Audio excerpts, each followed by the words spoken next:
kami dari kelompok 2 tingkat 3A Universitas Bukit Kencana Garut. Di sini kami akan melakukan praktek komunikasi terapeutik pada pasien lansia. Kusmiati sebagai perawat 1.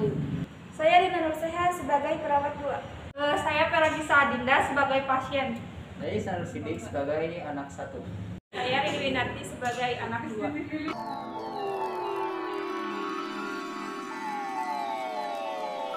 Pertama-tama saya akan menjelaskan apa itu komunikasi terapeutik.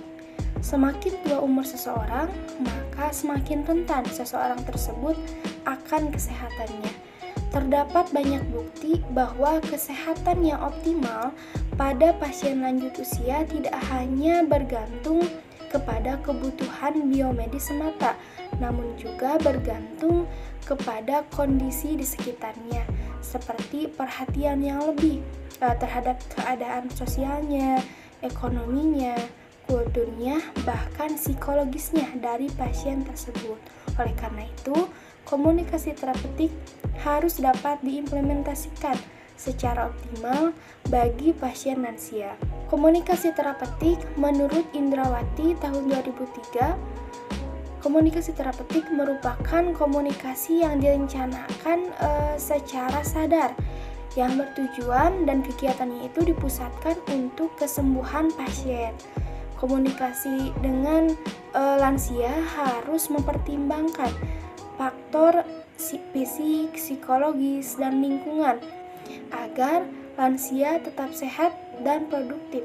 Perlu dilakukan kebijakan tentang mempromosikan kesehatan dalam setiap siklus kehidupan, menciptakan lingkungan ramah lansia yang mendorong kesehatan dan berpartisipasi aktif lansia, kemudian menyediakan layanan kesehatan yang ramah lansia, meningkatkan peran serta lansia dalam pembuatan kebijakan publik ramah lansia, kemudian mempertimbangkan pandangan lansia dalam setiap pengambilan keputusan dalam pembangunan di setiap tingkatan, kemudian menyadari nilai kearifan lansia dan bantu mereka berpartisipasi dalam keluarga dan masyarakat. Menurut Stuart dan Sudan, dalam topik 2010, menjelaskan bahwa dalam proses komunikasi terapeutik terbagi menjadi 4 tahap, yaitu tahap persiapan atau tahap prainteraksi, tahap perkenalan atau orientasi, tahap kerja, dan tahap terminasi. Tahap prainteraksi. Pada tahap prainteraksi, perawat sebagai komunikator yang melaksanakan komunikasi terapeutik mempersiapkan diri untuk bertemu dengan lansia. Sebelum bertemu dengan lansia, perawat haruslah mengetahui beberapa informasi mengenai pasien, baik berupa nama, umur, jenis kelamin, keluhan penyakit, dan sebagainya. Apabila perawat telah mempersiapkan diri dengan baik sebelum bertemu dengan pasien, maka ia akan bisa menyesuaikan cara yang paling tepat dalam menyampaikan komunikasi terapeutik pada lansia. Yang kedua ada tahap pengenalan atau sering disebut dengan tahap orientasi. Pada tahap ini, perawat dengan lansia di PSTW Budi Luhur Jambi mempunyai kualitas yang cukup baik dalam kehangatan dan keterbukaan satu sama lain, seperti menceritakan tentang kondisinya saat ini kepada keluarganya, menceritakan tentang hobinya apa saja, menceritakan tentang masa mudanya, dan lain-lain. Yang ketiga, tahap kerja atau sering disebut dengan tahap lanjutan adalah pengenalan yang lebih jauh. Secara psikologis, komunikasi yang bersifat terapeutik akan membuat lansia lebih nyaman. Berdasarkan observasi di lapangan, penulis melihat bahwa lansia yang dilakukan penyuluhan dengan pendekatan komunikasi terapeutik lebih memahami materi yang telah disampaikan. Lanjut, ada yang keempat, yaitu tahap terminasi. Pada tahap ini terjadi peningkatan anak pribadi yang lebih jauh. Pasien lansia di tahap ini merasa pada akhirnya cukup dekat dengan perawat dibanding dengan anaknya sendiri. Bahkan menganggap perawat itu seperti keluarganya sendiri.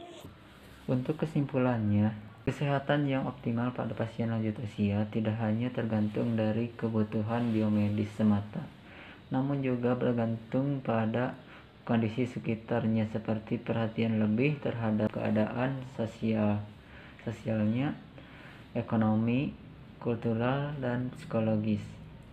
Hubungan saling memberi dan menerima antara perawat dan lansia dalam pelayanan keperawatan disebut komunikasi terapeutik. Perawat yang merupakan komunikasi profesional, komunikasi antara perawat dengan lansia harus efektif karena berpengaruh terhadap kesehatan lansia. Komunikasi terapeutik merupakan yang direncanakan secara sadar, bertujuan untuk kesembuhan pasien. Sekian dan terima kasih. Pada video kali ini, kami mengangkat komunikasi terapeutik pada lansia dengan keluhan depresi, di mana lansia tersebut baru saja kehilangan suaminya yang kecelakaan sehingga membuat klien mengalami depresi. Sudah 3 hari ini, klien terus-menerus menyendiri di kamar, gelisah, dan susah tidur. Karena anak-anaknya mulai khawatir dengan keadaan ibunya yang mulai melemah, akhirnya anak-anaknya memaksa klien untuk dibawa ke rumah sakit. 1. Fase prainteraksi. 2 orang perawat akan melakukan pemeriksaan dan melihat perkembangan kondisi pada pasien lansia yang bernama Peragisa. Ia baru saja kehilangan suaminya yang kecelakaan sehingga membuat Peragisa mengalami depresi. Sudah 3 hari, Peragisa menyendiri di kamar, gelisah dan susah tidur karena anak-anaknya mulai khawatir dengan keadaan ibunya yang mulai lemah sehingga anaknya memaksa ibunya untuk dibawa ke rumah sakit. Yang kedua, fase orientasi. Perawat 1 dan perawat 2 mendatangi pasien Peragisa yang melihat terbaring lemah di ruang IGD. Assalamualaikum. Selamat pagi, Pak. Perkenalkan, saya dengan Jessica dan ini adalah teman saya, Siti Kusmiati. Di sini kami adalah perawat yang akan dinas di ruangan ini pada pukul 7 sampai nanti pukul 2 siang. Nah, di sini kami akan merawat nenek ya, Pak. Baik Bu, saya Ihsan anak pertama dan ini adik saya, ini anak kedua. Oh iya, baik Bapak. Nenek, perkenalkan nama saya Siti Kusmiati dan ini rekan saya Dena Nuseha. Di sini kami akan merawat nenek. Ibu, itu perawatnya Rama. Apakah Ibu tidak mau berkenalan? Oh iya, tidak apa-apa, Mbak. Mbak, apakah bisa diceritakan bagaimana nenek bisa terjadi seperti ini? Gini Bu, 4 hari yang lalu ayah kami meninggal karena kecelakaan. Ayah adalah sosok orang yang romantis, penyayang, dan tanggung jawab. Setelah kami menikah dan memiliki rumah masing-masing, ayah dan ibu tinggal berdua di rumah. Mungkin ibu belum siap karena meninggal ayah. Jadi setelah pemakaman, ibu sering menyendiri, gelisah, dan sulit tidur. Jadi gini Bu, kami khawatir dengan ibu saya. Sudah selama 3 hari makanya sedikit dan kondisinya melemah, makanya kami membawanya ke sini. Oh, jadi seperti itu ya ceritanya. Baik, kalau begitu kami akan memeriksanya terlebih dahulu ya, Pak, Bu. Ya, silakan Ibu. Saya kalau begitu izinkan kami untuk membawa peralatannya terlebih dahulu. Baik, permisi. Perawat 1 dan perawat 2 mencoba melakukan pendekatan kepada nenek. Permisi.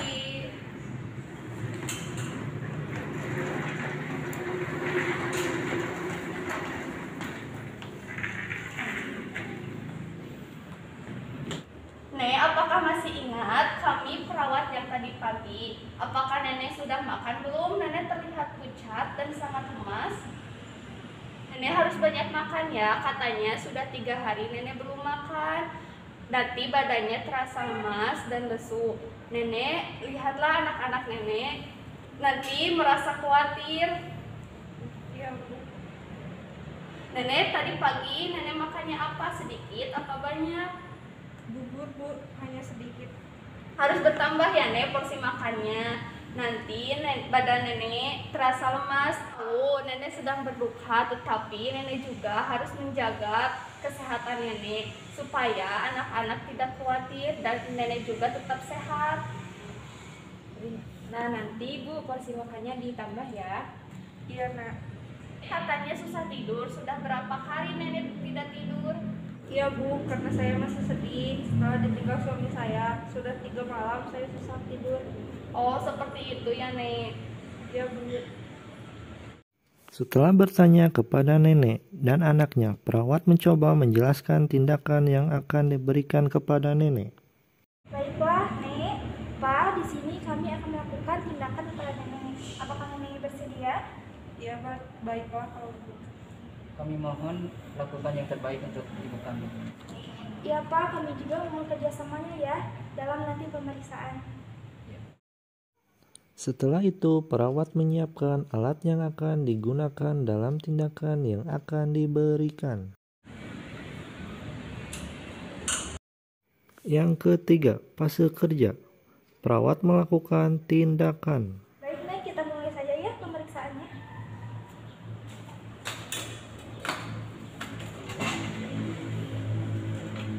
Pak Edi dengan iya Bu tidak apa-apa. Baik. Ustaz, hasilnya.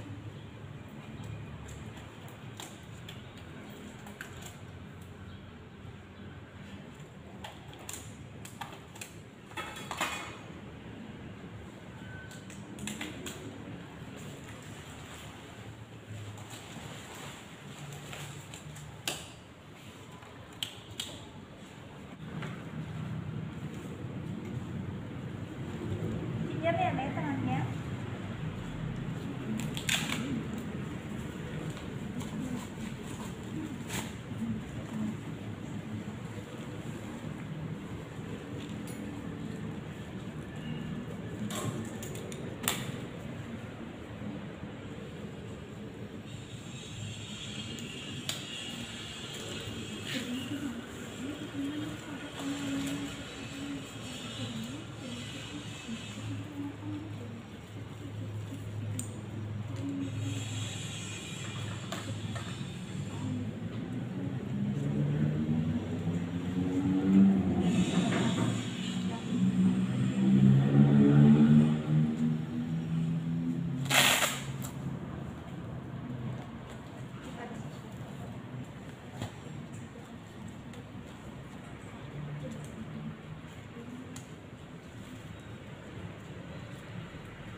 Baik, Nek, untuk tensi nenek 110/70 ya, Nek.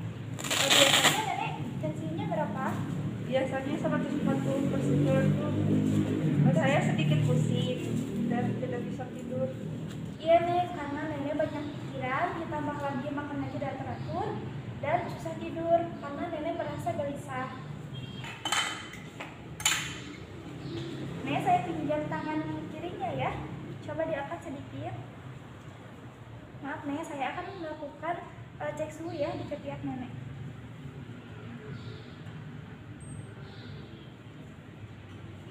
Nek, dijepit ya, dan jangan dulu dilepas sebelum saya suruh. Nek, saya ambil ya termometernya.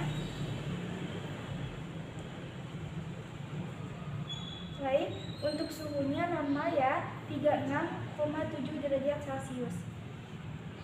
Setelah memeriksa nenek, perawat segera memberitahu dokter dan diberi advice dokter. Baik Bu, untuk tindakan yang telah selesai, dikarenakan Ibu lemas dan kekurangan cairan tubuh, maka saya akan melakukan tindakan infus ya kepada Ibu. Apakah Ibu siap? Ya. Baik, saya akan mulai ya. Nek, ini saya sudah infus ya, saya tinggal dulu. Bu, tolong diberi air hangat ya, jika nenek mau. Ya, baik Bu, terima kasih. Iya, sama-sama. Saya permisi ya. Iya Bu, terima kasih. Yang keempat, fase terminasi. 6 jam kemudian, setelah semua pemeriksaan dan tindakan sudah dilakukan. Bagaimana keadaan nenek sekarang? Apakah nenek masih lemas? Sudah enakan Bu. Sudah mendingan kok Bu, alhamdulillah nafsu makannya udah nambah. Alhamdulillah. Nenek harus makannya teratur ya Nek, agar nenek bisa cepat sembuh. Dan nenek juga harus bercerita kepada anaknya, orang yang lebih dianggap nenek dekat, dan supaya masalah nenek lebih ringan. Ya Bu. Baik Nenek, kalau begitu saya permisi dulu ya Nenek. Nenek cepat sembuh. Kalau begitu saya permisi dulu ya Bapak, Ibu, Nenek. Ya Bu. Terima kasih Bu. Ya sama-sama. Assalamualaikum. Ya Bu, waalaikumsalam. Sekian persembahan dari kelompok kami. Terima kasih. Assalamualaikum warahmatullahi wabarakatuh. Dadah.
Saya adalah Ihsan, anak pertama.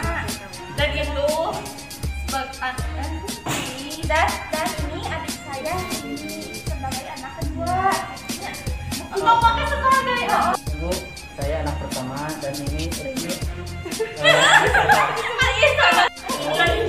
kedua dan ini adik saya, ini anak kedua. Nah, berarti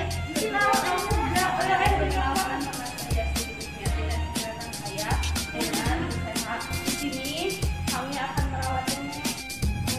Mengsedih.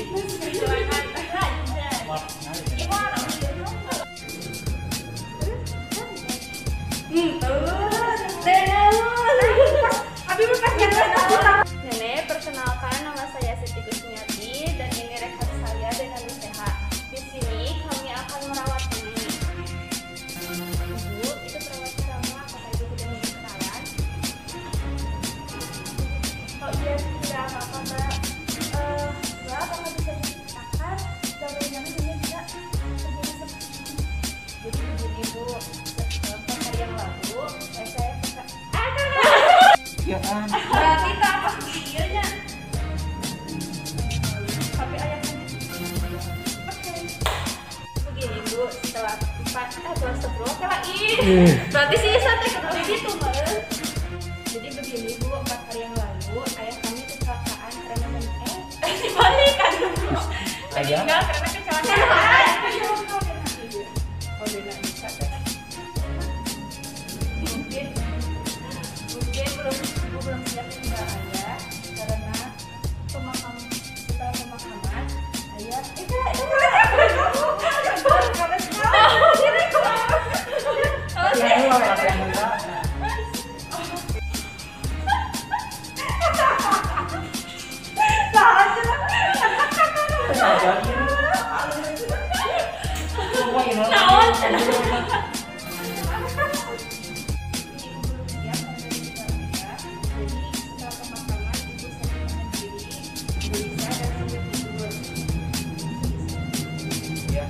Kami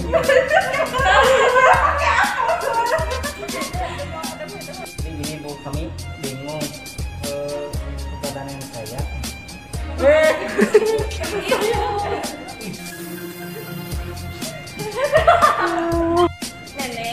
banyak makan ya, katanya sudah 3 hari nenek tidak makan. Nanti badan nenek terasa lemas dan lesu. Nenek, lihatlah anak-anak nenek nanti khawatir. Harus bertambah ya nek porsi makannya. Nanti badan nenek terasa lemas. Saya tahu nenek sedang berduka. Tidak, saya tahu.